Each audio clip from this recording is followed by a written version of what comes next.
Banyak peserta panik kalau lihat soal TWK sepanjang ini. Padahal, kalau kalian pahami alurnya, jawabannya justru lebih mudah ketemu. Yuk, kita coba bareng-bareng.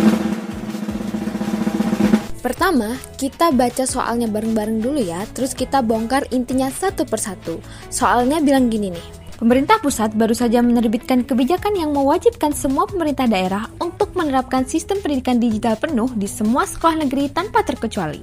Namun, banyak daerah tertinggal yang belum memiliki infrastruktur digital yang memadai seperti jaringan internet dan listrik. Akibatnya, kebijakan tersebut menuai kritik dari berbagai kepala daerah yang merasa bahwa keputusan tersebut tidak mempertimbangkan kondisi daerah masing-masing. Pertanyaannya, berdasarkan konteks di atas, kebijakan pemerintah pusat berpotensi bertentangan dengan prinsip. Kemudian dari narasi yang sudah kita baca tadi, kita cari inti narasinya dan kata kuncinya.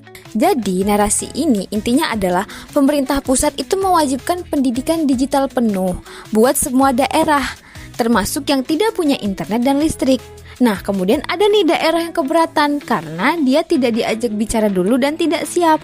Berarti apa kata kuncinya?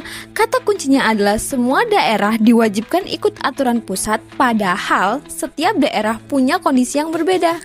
Berikutnya kita analisis arah pertanyaannya. Nah, pertanyaan itu adalah kebijakan pemerintah pusat berpotensi bertentangan dengan prinsip. Ini artinya kita harus tahu nilai atau prinsip dasar yang dilanggar dalam kebijakan ini tuh apa. Berikutnya kita temukan masalahnya. Ya, di sini pemerintah pusat itu bikin aturan tapi tidak melihat kesiapan daerah. Ini berarti daerah nggak diberi ruang buat ngatur sendiri sesuai kondisi lokalnya. Nah, ini melanggar prinsip apa? Yap, prinsip otonomi daerah. Sekarang kita bahas satu persatu ya pilihannya, biar kalian tuh nggak asal tebak, tapi benar-benar paham. Pilihan A di sini yaitu supremasi hukum dalam sistem negara hukum. Nah, supremasi hukum itu artinya hukum harus jadi yang paling tinggi. Semua orang termasuk pejabat itu wajib tunduk pada hukum. Tapi di soal ini kan gak ada tuh yang namanya pelanggaran hukum atau UU yang dilanggar. Ini masalah kebijakan pusat yang gak cocok sama kondisi daerah. Jadi A kita coret dulu ya. Oke, kita lanjut ke pilihan B, sentralisasi kekuasaan dalam sistem presidensial. Nah, sentralisasi kekuasaan itu artinya kan kekuasaan banyak dikendalikan dari pemerintah pusat.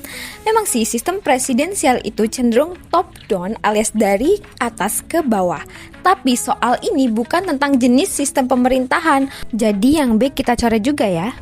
Oke, lanjut yang pilihan C, yaitu otonomi daerah dalam kerangka negara kesatuan. Nah, ini dia yang paling pas karena otonomi daerah itu artinya adalah daerah boleh